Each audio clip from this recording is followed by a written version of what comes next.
Ayan na, o diba? Wow! Mga kakusina, for today's video is magluluto tayo ng tuna omelet. So ayan, maglagay tayo ng oil. Maglagay ng bawang. Tapos yun.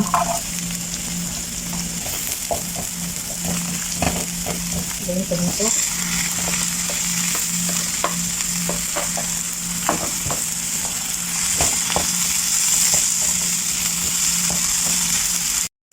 Lagyan natin.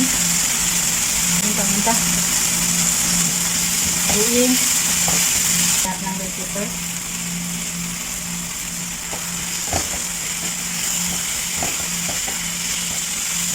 Ito yung ating pinaitan. Lasa lang.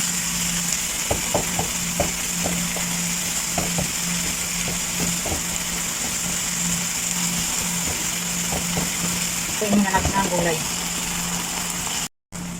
Lagyan natin na ito.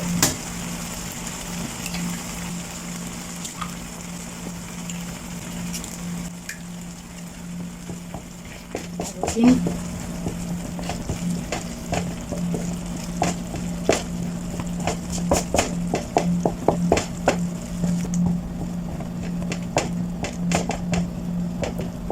So ayan, hintayin lang natin na maluto ang itlog. Ayan, mix natin.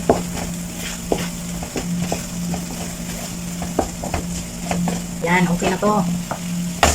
So ayan, ito na yung ating tuna omelet. So ayan, sinali na natin sa ating lalagyan. So isit aside muna natin siya. Tapos meron tayo itong kubos. Kubos ng mga malalaki. Ito ay lagyan muna natin siya ng cheese. Cream cheese.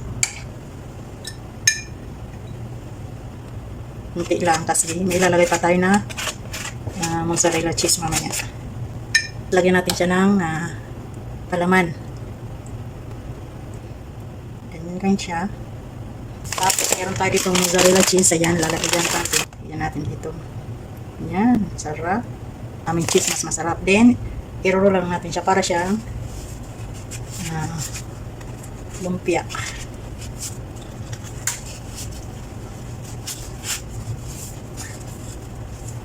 Ayan. O, diba? Ayan siya. Tapos, iinit natin ito mamaya. So, wala akong lagayan. Ayan natin dito. Ayan. Sa side. Nilagay tayo ulit. Tuna omelet. Ayan, i-roll natin.